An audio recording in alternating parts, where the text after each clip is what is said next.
The name Exedy needs no introduction to anyone in the modified performance car scene. As a supplier of OEM clutches and transmission parts for major manufacturers, Exedy has the technology, testing facilities, and trusted quality to produce some of the best performance clutches on the market. And there is no better proving ground than motorsports.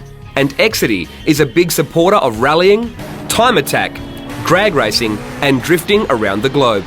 The Exedy racing clutch range offers something for every type of motorsport and every level of modification, from lightly tuned daily driver to a 1,000 horsepower drag car. The first in the racing clutch range is the Stage 1 and Stage 2. They both use an OEM style pressure plate with increased clamping force combined with a full face performance organic clutch plate or 3-puck cerametallic clutch plate. Normally for the Stage 1 I like to use it for a mildly upgraded street vehicle. Somebody that's looking for very smooth engagement, but they need an increase in torque holding capacity over the OEM.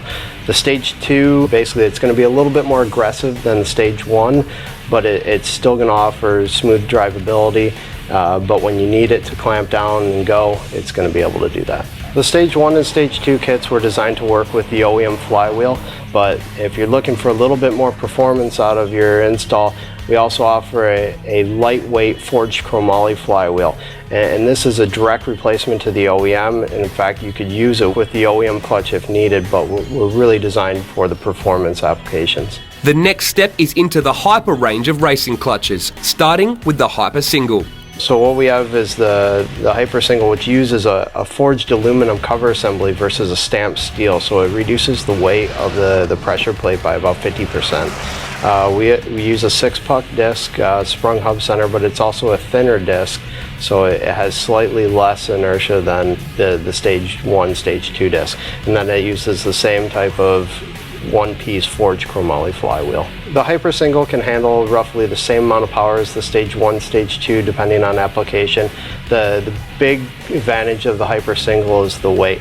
The total weight of a Hyper Single unit with flywheel is going to be roughly 25 to 35% lighter than a Stage 1, Stage 2 kit with a one-piece forged chromoly flywheel. The Hyper Multi is next and comes in twin disc, triple disc with both sprung and unsprung configurations.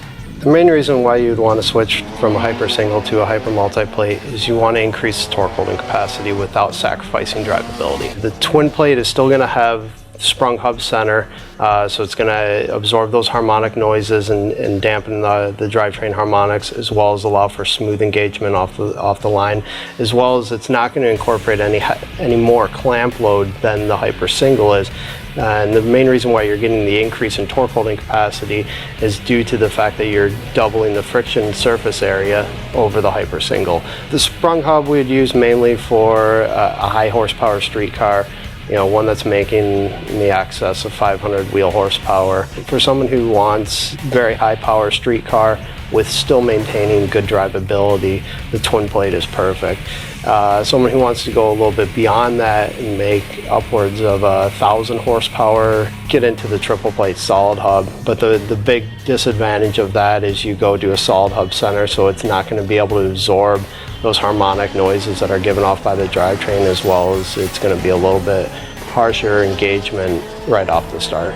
The flagship in the range is the Hyper Carbon series. Available in single, twin or triple disc configuration, this lightweight carbon on steel clutch is the ultimate in performance. The main reason why you'd want to switch over to a carbon unit would be to strictly reduce your mass of your total clutch. The carbon material is 90% lighter than a cerametallic disc, so it's going to allow for much quicker upshifting and downshifting. Big misconception of the carbon clutch versus cerametallic is they're going to be able to increase power holding capacity by going to a carbon.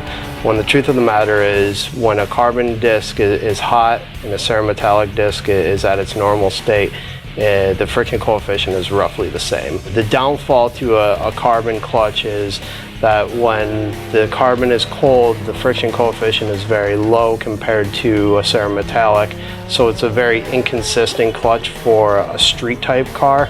But for an all-out race team that's looking for the best of everything and lightweight, good torque holding capacity, and good drivability, carbon clutch is by far superior over a Cerametallic. To choose the right Exedy racing clutch for you and check your vehicle listing, head to the website. There is also comprehensive technical information and installation instructions.